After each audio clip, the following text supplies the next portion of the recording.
ಬನ್ನಿ ನಿಮಗೆ ಒಂದು ಚೆನ್ನಾಗಿರೋ ಒಂದು ಕಾಫಿ ಶಾಪ್ ತೋರಿಸ್ತೀನಿ ನಂಜನಗೂಡಲ್ಲಿ. ಲೈಕ್ ಏನಂದರೆ ಅಲ್ಲೇ ಗ್ರೈಂಡ್ ಮಾಡಿ ಅಲ್ಲೇ ಫಿಲ್ಟರ್ ಮಾಡಿ ಎಲ್ಲ ಕೊಡ್ತಾರೆ, ಚೆನ್ನಾಗಿರುತ್ತೆ ಅಲ್ಲಿ. ಇದು ಎಲ್ಲಿದೆ ಅಂದರೆ ಇದು ಬಂದ್ಬಿಟ್ಟು ದೇವಸ್ಥಾನ ಅಂಗಡಿ ಬೀದಿಯಲ್ಲಿ ಅಲ್ಲಿರೋದು ನಂಜನಗೂಡಲ್ಲಿ. ನಿಮ್ಗೆ ಅಲ್ಲಿ ಫಿಲ್ಟರ್ ಕಾಫಿ ಪುಡಿ ಸಿಗುತ್ತೆ, ಆಮೇಲೆ ಮಾಮೂಲಿ ನಾರ್ಮಲ್ ಕಾಫಿ ಪುಡಿನೂ ಸಿಗುತ್ತೆ. ನಾನಂತೂ ಅಲ್ಲೇ ತರೋದು. ನಂಜನಗೂಡು ಟೌನ್ ಅಂತ ಇವತ್ತು ಹೆವಿ ಟ್ರಾಫಿಕ್ ಇತ್ತು, ಗಾಡಿ ಓಡ್ಸೋಕೆ ಆಯ್ತಿರಲಿಲ್ಲ. ಈ ಶಿಫ್ಟನಂತೂ ನೀನು ಅಂತ ಕಾಂಪಿಟೇಷನ್ ಕೊಡ್ತಿದ್ದ. ಮುಂದಕ್ಕೆ ಹೋಗ್ತಿಲ್ಲ, ಹಿಂದೆ ಬರೋಕೆ ಆಯ್ತಿರಲಿಲ್ಲ. ತೋರಿಸ್ತೀನಿ ಹೋಗ್ತೀನಿ ಅಂಗಡಿ ಯಾವುದು ಅಂತ. ನೋಡಿ ಇಲ್ಲ 1.5 ಕಿಲೋಮೀಟ್ರಿಂದ ಸೈಡ್ ಹೊಡೆಕ್ಕೆ ನೋಡ್ತಾನೆ ಇದ್ದೀನಿ. ನೀನಂತ ಸೈಡ್ ಹೊಡೆಯೋಕ್ಕೆ ಬಿಡ್ತಿಲ್ಲ. ಅಲ್ಲಿ ಹೆಂಗೋ ಸೈಡ್ ಹೊಡ್ಕೊಂಡು ಮುಂದಕ್ಕೆ ಬಂದೆ.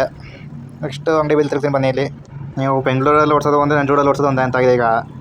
ಮೊದಲು ಬೆಂಗಳೂರು ನಂಜನಗೂಡು ಸ್ವಲ್ಪ ವ್ಯತ್ಯಾಸ ಇತ್ತು, ಎರಡೂ ಒಂದೇ ಅನಿಸ್ತಿದೆ. ಆದರೆ ಟ್ರಾಫಿಕ್ ಕಂಟ್ರೋಲಲ್ಲಿ ಇರುತ್ತೆ, ಬಟ್ ಸರಸರ ನುಗ್ಗದೆ ಅಂತ ಬೆಂಗಳೂರು ಥರನೇ. ಈ ಚಿಕ್ಕ ರೋಡ್ ಇರೋದ್ರಿಂದ ಇಲ್ಲೊಂದು ಸ್ವಲ್ಪ ಬೆಂಗಳೂರು ಅಂದ್ಕೊಳ್ಳಿ, ಈ ಅಂಗಡಿ ಬಿಸಿ ರೋಡಲ್ಲ ಅಂತ ನಂಜನಗೂಡು. ನೋಡಿ ಇಲ್ಲಿ. ಸೊ ಫೈನಲಿ ಬಂದೆ. ನಾನು ಯಾವಾಗಲೂ ಇಲ್ಲೇ ತಗೊಳ್ಳೋದು.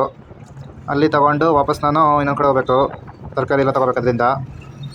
ವಾಪಸ್ ಬರ್ತಾ ಈ ಆಟೋ ಹತ್ರ ಫುಲ್ ಜಾಮ್ ಆಗೋಯ್ತು. 1/4 ಗಂಟೆ ಇಲ್ಲೇ ಜಾಮ್ ಆಗೋದ್ರಿಂದ ಲೇಟ್ ಆಯ್ತು ಬರೋದು. ಬನ್ನಿ ಮುಂದಕ್ಕೆ ಹೋಗೋಣ.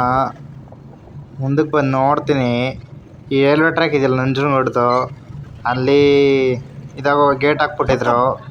ಸೊ ನಾವು ಅಂಡರ್ ಪಾಸಿಂದ ಹೋಗೋಣ ಅಂತ ಬಂದೆ ಕೆಳಗಡೆಗೆ. ಬನ್ನಿ ಹೋಗ್ತೀನಿ ಈಗ. ನಂಜನಗೂಡು ಅಂಡರ್ ಪಾಸಿಂದ ಹೋಗ್ತಾ ಇದ್ರೆ ಯಾವುದೋ ಗುಹೆ ಒಳಗಡೆ ಈಚೆ ಬಂದಂಗೆ ಆಗುತ್ತೆ.